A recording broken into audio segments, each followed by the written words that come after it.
दिनांक 14 मार्च रोजी bread of life बोल फाउंडेशनशी संलग्न असणाऱ्या बोल रोटरी प्रार्थना गटातर्फे विळद घाट येथील मातोश्री वृद्धाश्रमाला भेट देण्यात आली। सर्वप्रथम वृद्धाश्रमाचे व्यवस्थापक श्री दिलीप चोरडिया यांच्या मातोश्री आनंदबाई चोरडिया यांना भावपूर्ण श्रद्धांजली देण्यात आली। या भेटीमागचा उद्देश हा होता की वृद्धांशी जवळून संवाद साधणे व त्याद्वारे त्यांच्या हृदयात साठलेल्या भावना, संवेदना, विचार जाणून घेऊन दुःखाला वाट देऊन दिलासा देऊन त्यांचे मन हलके करणे। फाउंडेशनच्या सचिव शोभा पाटोळे यांनी त्यांच्या विचारांद्वारे परमेश्वराची उपस्थिती प्रत्येक मानवी जीवनात असते व देवाचे नामस्मरण करून आपले दुःख हलके करावे हे आपल्या छोट्याशा संदेशाद्वारे त्यांनी व्यक्त केले आणि याची प्रचिती या भेटीद्वारे अनुभवण्यास मिळाली। या प्रसंगी बोल फाउंडेशनचे चेअरमन जोसेफ पाटोळे यांनी मातोश्री वृद्धाश्रमाचे व्यवस्थापक श्री दिलीप चोरडिया यांच्या विशेष सहकार्याबद्दल आभार व्यक्त केले। या भेटीच्या वेळी बोल फाउंडेशनतर्फे प्रत्येक वृद्धाला फळे व बिस्किट पाकिटाचे वाटप आणि काही नवीन साड्या, साबण, कोलगेट टूथपेस्ट या जीवनावश्यक वस्तूंचे वाटप करण्यात आले। सर्व वृद्धांना चांगले आरोग्य लाभो तसेच त्याच्या उर्वरित जीवनात त्यांना भरपूर आनंद मिळू ही सदिच्छा प्रार्थनेने बोल रोटरी गटाने व्यक्त केली। या विशेष भेटीप्रसंगी अल्फोन्सा मर्यादन्स, सुजाता केव्ही, Virgin Nero, Sushila Patole, Victoria Solomon, Jayanshila Mendonsa, Monica Maveli, Anil केव्ही, नितीन योहान पाटोळे व श्याम निलोकस पाटोळे यांचे मुलाचे सहकार्य लाभले। आज भिंगार येथील संत जॉन चर्च भिंगार येथून आम्ही रोजरी ग्रुप नावाचा एक संघ आहे, तो मातोश्री वृद्धाश्रमाला भेट देण्यास आलेला आहे। खरोखर येथील वातावरण अतिशय प्रेमळ आणि इथले जे काही वृद्ध आहेत, वेगवेगळ्या वयाचे वृद्ध आहेत, एकूण आकडा 36 आहे आणि त्यांच्याशी संवाद केल्यानंतर इथे अतिशय चांगलं वातावरण आहे। इथल्या त्यांच्याकडे व्यवस्थित लक्ष दिलं जातं, जेवणाची आणि विशेष म्हणजे परमेश्वराच्या सहवासात ठेवण्याची त्यांना वेळ दिलेला जातो।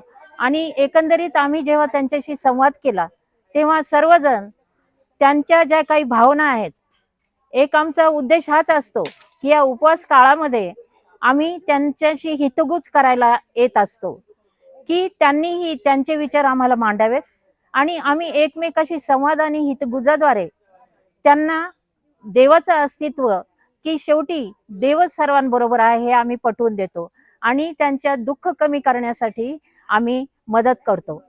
यासाठी आम्ही इथे आलेलो आहोत आणि सर्वांनी वृद्धांशी संवाद साधलेला आहे। धन्यवाद।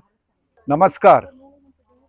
आज 14 मार्च 2026 आजचा दिवस हा शनिवार आहे आणि हा दिवस आम्ही यासाठी निवडलेला आहे की या 40 दिवसामध्ये हा आमच्या समाजामध्ये उपवास काळ आहे आणि या उपवास काळामध्ये आम्हाला परमेश्वर सांगतो की त्याग केला पाहिजे दुसऱ्यांसाठी, दुसऱ्यांच्या कल्याणासाठी, दुसऱ्यांच्या ज्या काही मदत करता येईल या कारणासाठी, या हेतूसाठी।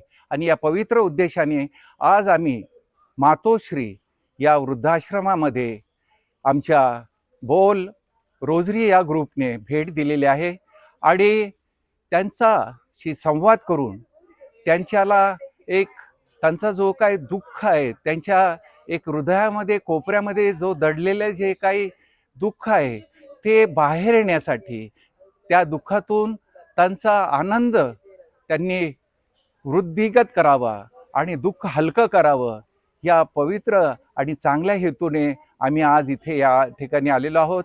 विशेष करून पुष्कळशा वृद्ध स्त्रिया आणि पुरुषांनी आपल्या वेदना व्यक्त केल्या आणि आम्ही त्यांच्यासाठी प्रार्थना कराल। आणि त्याचप्रमाणे मातोश्रीचे जे काय सध्याचे व्यवस्थापक आहेत, जे मॅनेजर आहेत, श्री चोरडिया सर यांचे आम्ही आभार मानतो आणि जे जैन समाजाची जे मॅनेजमेंट आहेत ते जे काही या ठिकाणी व्यवस्था पाहत आहेत या वृद्धाश्रमाची, या मातोश्रीची अत्यंत सुंदर आहे। आपल्या घरामध्ये सुविधा मिळणाऱ्या इतक्या सुंदरशा त्यांची वृद्धांची देखरेख या ठिकाणी केली जाते, त्यांना प्रेम दिलं जातं, त्यांना चांगलं अन्न दिलं जातं, त्यांची काळजी आरोग्याची घेतली जाते। म्हणून मी जैन मॅनेजमेंटचं आणि पुन्हा एकदा जे मॅनेजर आहेत चोरडिया साहेब यांचे आभार मानतो ब्रेड ऑफ लाईफ बोल फाउंडेशनतर्फे आणि थांबतो। जय हिंद।